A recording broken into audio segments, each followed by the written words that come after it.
Nahuli ang isang referee na namboboso at kinukunan pa ng cellphone video ang mga babaeng volleyball player ng isang university na naliligo at nagbibihis sa shower room.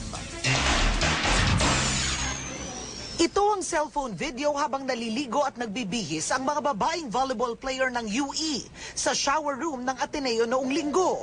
Wala silang kamwang-mwang na binobosohan na pala sila ng isang football referee sa butas sa dingding at kinukunan ng video. Ayon kay Hannah Manse, isa sa mga volleyball player ng UST, nakita niya mismong kinukunan ng referee na si Dennis Balore ang mga players.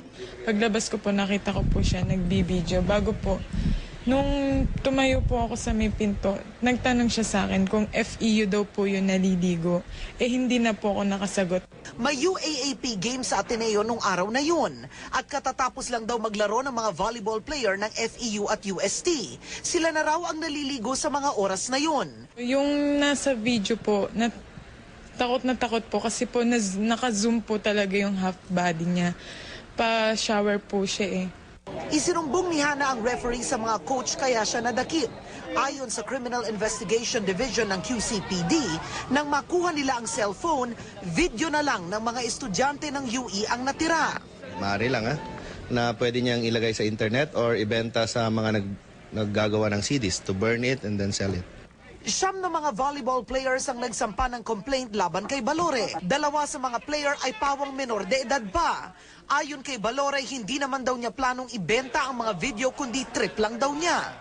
Bakit mo kinukunan ng video yung mga babae na naliligo, sinisilipan mo? Ano dahilan? Wala lang po ma'am, parang naaros lang ako ng time na yun. 5 taon ng freelance referee si Balore at tanggap niyang posibleng matanggal ang lisensya niya. Pero nakikiusap siyang patawarin siya ng mga biktima dahil 4 daw ang kanyang anak. Mali po yung iniisip nila na ikakalat ko yun or personal lang po talaga. Kakasuhan si Balore ng unjust vexation at paglabag sa Child at Youth Welfare Act.